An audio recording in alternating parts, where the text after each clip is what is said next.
الحمدللہ الحمدللہ وحدہ والصلاۃ والسلام علی من لا نبی بعدہ۔ شیعہ سنی نوجوانوں کو دعوت فکر کہ آج کل کچھ شیعہ ذاکرین کی طرف سے نکاح ام کلثوم کے حوالے سے ایک اعتراض کیا جاتا ہے۔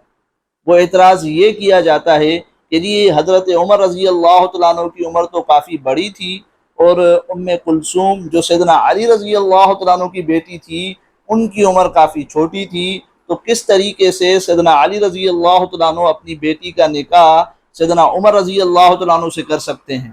تو یہ اعتراض کیا جاتا ہے۔ اس اعتراض کا انشاءاللہ آپ کے سامنے آج مدلل جواب رکھا جائے گا۔ تو اس اعتراض کے حوالے سے پہلی بات تو یہ کہ جو لوگ یہ اعتراض کرتے ہیں ان سے ہمارا ایک سیدھا سا سوال ہے کہ اسلام میں نکاح کے لیے کیا کوئی حد بندی بیان کی گئی ہے، لڑکے کے لیے یا لڑکی کے لیے یا دونوں کے لیے، کہ جی اتنی عمر ہوگی تو لڑکی یا لڑکے کا نکاح ہوگا، اور اتنی عمر نہیں ہوگی تو لڑکی یا لڑکے کا نکاح نہیں ہوگا؟ کیا ایسی کوئی حد بندی بیان کی گئی ہے؟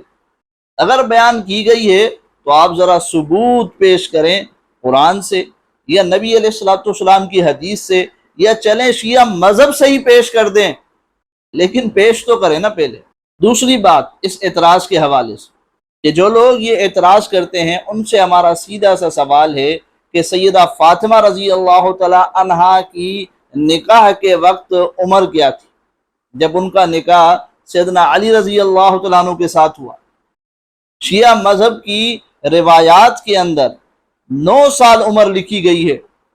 تو جو لوگ ام کلثوم رضی اللہ تعالیٰ عنہ کے حوالے سے کہتے ہیں کہ جی ان کی عمر چھوٹی تھی، تو حضرت علی رضی اللہ تعالیٰ عنہ کس طریقے سے اپنی بیٹی دے سکتے ہیں؟ یعنی نکاح کا انکار کر رہے ہیں یا نکاح کے جائز ہونے کا انکار کر رہے ہیں، تو پھر وہ بتائیں کہ حضرت فاطمہ رضی اللہ تعالیٰ عنہ کے نکاح کے حوالے سے آپ کیا کہیں گے، جن کے لیے شیعہ مذہب میں 9 سال عمر بتلائی گئی ہے نکاح کے وقت؟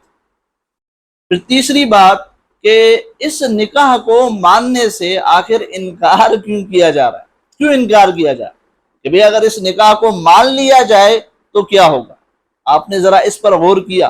لیکن اس بات سے پہلے میں ایک اور بات آپ کو بتاتا چلوں کہ یہ لوگ جو نکاح کو نہیں مان رہے، تو یہ لوگ بھی عمر کی بڑی ہونے کی بات کر رہے ہیں کہ جی بڑی عمر کے تھے حضرت عمر رضی اللہ تعالیٰ عنہ، یا چھوٹی عمر کی تھی حضرت ام کلثوم رضی اللہ تعالیٰ عنہ۔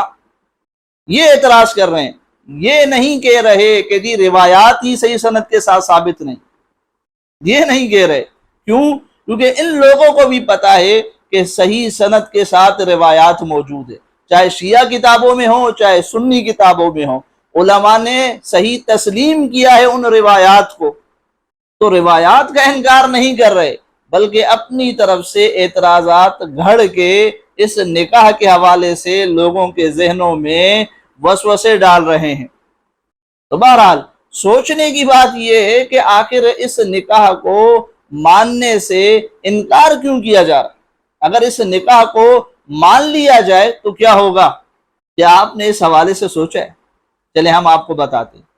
تو اگر اس نکاح کو تسلیم کر لیا جائے، یعنی حضرت عمر رضی اللہ تعالیٰ عنہ کا نکاح حضرت علی رضی اللہ تعالیٰ عنہ کی بیٹی کے ساتھ، اس کو اگر تسلیم کر لیا جائے، تو یہ جو آج کل شیعہ حضرت عمر رضی اللہ تعالیٰ عنہ کے ایمان پر اور ان کی سیرت پر، کردار پر اعتراض کرتے ہیں، وہ اعتراضات بالکل باطل ہو جائیں گے، اور بھی واضح طریقے سے۔ کیونکہ ظاہر ہے حضرت عمر رضی اللہ تعالیٰ عنہ کو حضرت علی رضی اللہ تعالیٰ عنہ اپنی بیٹی دے رہے ہیں، تو حضرت علی رضی اللہ تعالیٰ عنہ مومن سمجھ کر دے رہے ہیں نا، معاذ اللہ کسی کافر کو تو بیٹی نہیں دیں گے۔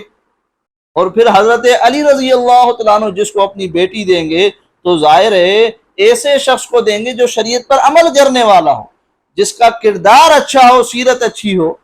ایسا تو نہیں کہ حضرت علی رضی اللہ تعالیٰ عنہ کسی بے دین شخص کو معاذ اللہ اپنی بیٹی دے دے۔ تو بہرحال اگر اس نکاح کو تسلیم کر لیا جاتا ہے تو جو لوگ حضرت عمر رضی اللہ تعالیٰ عنہ پر ان کے ایمان کے حوالے سے یا ان کی سیرت اور کردار کے حوالے سے اعتراضات کرتے ہیں، وہ اعتراضات اور بھی واضح طریقے سے باطل ہو جائیں گے۔ اس لیے پھر یہ لوگ اس طرح کے اپنے من گھڑت اشکالات عوام الناس کے سامنے لا کر اس نکاح کے حوالے سے وسوسے ڈالتے ہیں، اور جب اس طرح کے وسوسے بھی ان کے نہیں چلتے تو آخری حربہ شیعہ مذہب کے پاس کیا ہے؟ تکیے کا ہے، تکیے کا ہے۔ آپ دیکھ سکتے ہیں یہ میرات العقول کے اندر ملا باقر مجلسی نے بھی اس نکاح کو تکیتاً بھی تسلیم کیا ہے، یعنی انکار نہیں کیا۔ تو بہرحال نکاح ام کلثوم صحیح روایات سے ثابت ہے، چاہے شیعہ کتابیں ہوں چاہے سنی کتابیں ہوں، دونوں میں صحیح روایات موجود ہیں۔ اس لیے اس طرح کے بے دلیل اعتراضات سے اس حقیقت کا انکار نہیں کیا جا سکتا۔